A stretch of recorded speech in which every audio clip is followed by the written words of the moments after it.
আসসালামু আলাইকুম কাকা। কাকা কেমন আছেন আপনি? ভালো।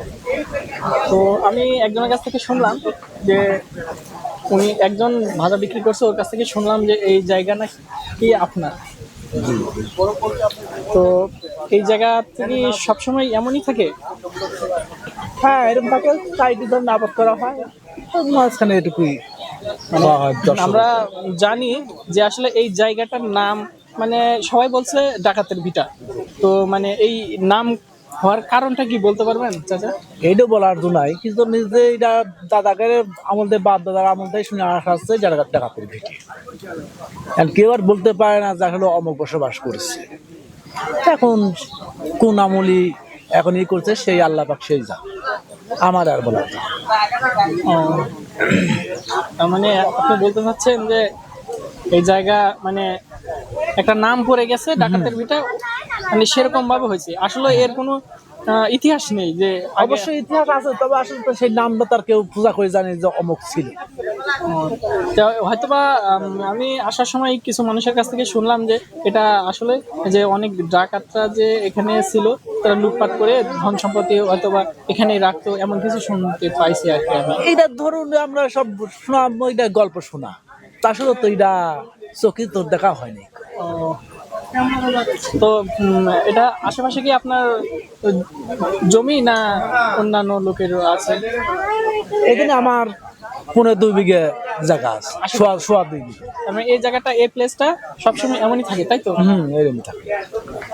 ও, তার মানে এমনই থাকে, মানে এটা আপনি আর কি ফেমাস, মানে মানুষের কাছে একটা পর্যটক স্থান হিসাবে গণ্য করার জন্য হয়তো বা। হ্যাঁ, মানুষজন আসে, বসে গাছতলা আসে, আরাম করে, চলায় পাতায় সব কাজ কাজ করে, আসে এখানে ভাত আপনার পানি কথা খাওয়া বলতে হয়। গেলে বলা যাচ্ছে যে আপনি হয়তো বা মানুষের উপকার সিস্টেম, যে এক জায়গায় আসি বসবে, ক্লান্তি মানুষের একটা হ্যাঁ, থাকে, এখানে আসলে মানুষের একটা মনটা ভালো হয়ে যাবে, ভালো হয়। মানে এমন কিছু এইরকম আর কি ভাবছেন আর কি।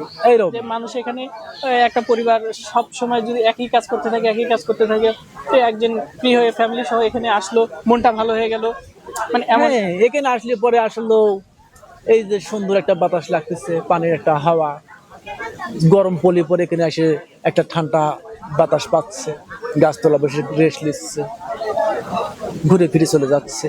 এইটাই মানুষের কাছে ভালো লাগছে। আচ্ছা, ধন্যবাদ আঙ্কেল, ধন্যবাদ, অসংখ্য ধন্যবাদ আমার মতো একটা ছোট মানুষের সাথে কিছুক্ষণ সময় দেওয়ার জন্য, কথা বলার জন্য। দোয়া রাখবেন আমার জন্য, যাতে আমি বড় হতে পারি।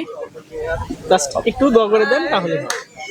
হ্যাঁ, আল্লাহ কাছে দোয়া করি আসলে তোমার চলাপথটা ভালো হোক, আচ্ছা, আল্লাহ আলহামদুলিল্লাহ, ভালোবাসুক। চাচার কথা শুনে আমার মনটা অনেক শান্তি হয়ে গেল। আর চাচার মনটাও অনেক উদার, অনেক ভালো। তা না হলে কেউ এখনকার যুগেও এমনটা কারো মানুষের আপনারা দেখতে পাচ্ছেন যে এখানে কত লোক আসছে। যখন আসলে যে এত লোকজনের এই যে মনটা জোগানো, একটা মানুষের একটা ভালোবাসার কিন্তু জিনিস আছে, এই ভালোবাসা কিন্তু সবাই পায় না, ভালোবাসাটা কিন্তু সবাই পায় না। তো আমার এখানে লোক তো আরো হয়তো, আসলে এইবার আল্লাহর বৃষ্টির আবহাওয়ার খারাপের জন্য লোকজন আসা যাই হোক, সমস্যা হয়। যতটুকু আপনি করছেন আমার পক্ষ থেকে অনেক ধন্যবাদ। যে যাই হোক, মোটামুটি আলহামদুলিল্লাহ, আপনার জন্য অনেক দোয়া রইলো। আপনি সুস্থ থাকেন, সবল থাকেন, আর মানুষের যেভাবে মনোরঞ্জন কিংবা মানুষের ভালো যাচ্ছেন, মানুষের ফ্রেশ হয়, মানুষের মনটা যেন ফ্রেশ থাকে, মানুষের ফ্যামিলি সহ যাতে আসে এখানে, ওই যে সারাদিনের ক্লান্তি, সারা বছরের একটা ক্লান্তি যাতে দূর করার জন্য একটা চিন্তা ভাবনা করছেন, এর জন্য আপনার সবার পক্ষ থেকে আমি আপনাকে ধন্যবাদ জানালাম। অসংখ্য ধন্যবাদ।